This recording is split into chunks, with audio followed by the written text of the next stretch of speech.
Brought to you by Agilus Diagnostics.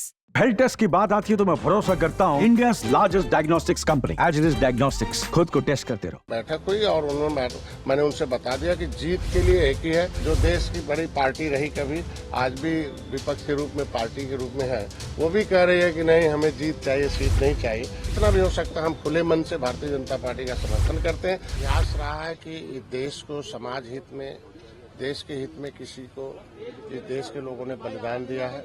मेरे पिताजी सेना में सूबेदार रहे, मेजर भी रहे और उन्होंने भी बलिदान दिया था देश के लिए, उनको साथ। आज हम समाज के लिए, अपने समाज को हितों के लिए छोटे छोटे बातों को बलिदान तो करना ही पड़ेगा। आपने देखा होगा मैं 3 दिन से दिल्ली में था और दिल्ली में शीर्ष नेतृत्व से बात हुई और पूरा अपने समाज को भरोसा दिलाता हूं कि जो आज उपचुनाव में हमने चुनाव न लड़कर लोग कह रहे हैं कि छोड़ दिया, भाग गया, बिक गए, बेच दिया, तमाम तरह के आरोप विपक्ष लगा रहे हैं। हमारे लोगों के अशिक्षा का लाभ उठा रहे हैं, जिन्होंने उनको सुख से या समृद्धि से, विकास से कोसों दूर रखा।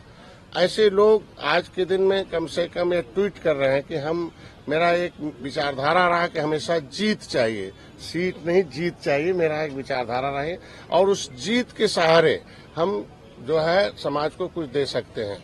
उस जीत की देन रही है कि 2017 में मैं चुनाव लड़ा था और कांग्रेस, सपा, बसपा को उत्तर प्रदेश से हटना पड़ा, सत्ता से दूर करना पड़ा। जो एक इतिहास था, ये लाओ, उनको लाओ, उनको लाओ, ये हटाओ।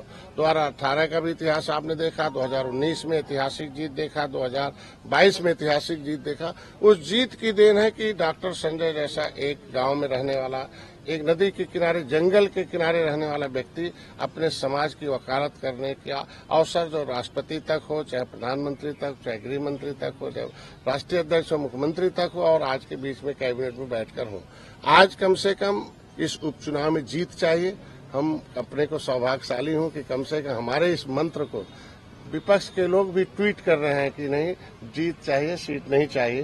तो देश की कांग्रेस उत्तर प्रदेश में, जो देश की बड़ी पार्टी रही कभी, आज भी विपक्ष के रूप में पार्टी के रूप में है, वो भी कह रही है कि नहीं हमें जीत चाहिए, सीट नहीं चाहिए।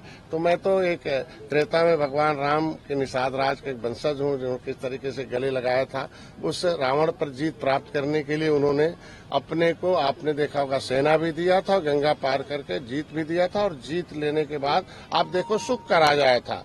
तो सुख शांति चाहिए, फिर से निषादों का हक चाहिए, उसके लिए हम जीत के लिए आए हैं। हमने भी दिल्ली में बैठक हुई और मैंने उनसे बता दिया कि जीत के लिए एक ही है कि हमारे समाज के लोग जो है एक तरीके से थोड़ा गुस्से में है। उनका एक कांग्रेस ने, सपा बसपा ने इनके आरक्षण के मुद्दे को लटकाए रखा और हम लोग भी आए और यहाँ भी अभी तो केंद्र राज्य में सरकार है, यहाँ नहीं हुआ। मैं बधाई दूंगा राष्ट्रीय अध्यक्ष को।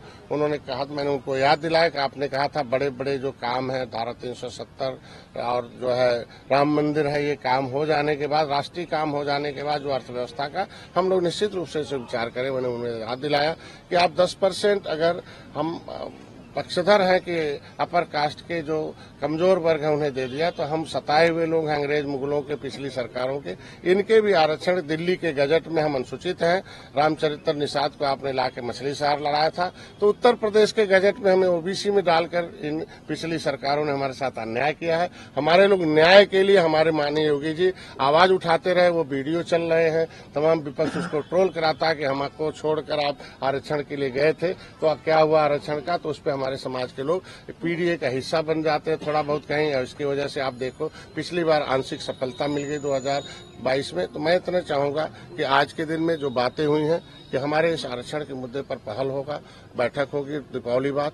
दूसरा, हमारे लोगों पर मुकदमे थे, हमारे लोग समायोजन है। जीत के लिए जितना भी हो सकता हम खुले मन से भारतीय जनता पार्टी का समर्थन करते हैं। हमारे एक एक कार्यकर्ताओं की कोर कमेटी की बैठक हुई है कि नहीं हम भारतीय जनता पार्टी को जिताने के लिए, और जो भी प्रत्याशी एनडीए का है वो हम, भारतीय जनता पार्टी कमल नहीं है बल्कि उसमें भोजन भरी थाली भी है, ये देखकर हमारे लोग, हमारे कार्यकर्ता वोट दबाएंगे और अपनी समस्याओं का समाधान कराएंगे और देश में एक अलग से एक उत्तर प्रदेश जो पहचान है, उत्तर प्रदेश सर्वोत्तम प्रदेश बने, इसके लिए हम लोग आए हैं। ये हमारे मिशन का कार्य है और मैं, हमारे अभिभावक स्वरूप हमारे पुराने साथी रहे हैं।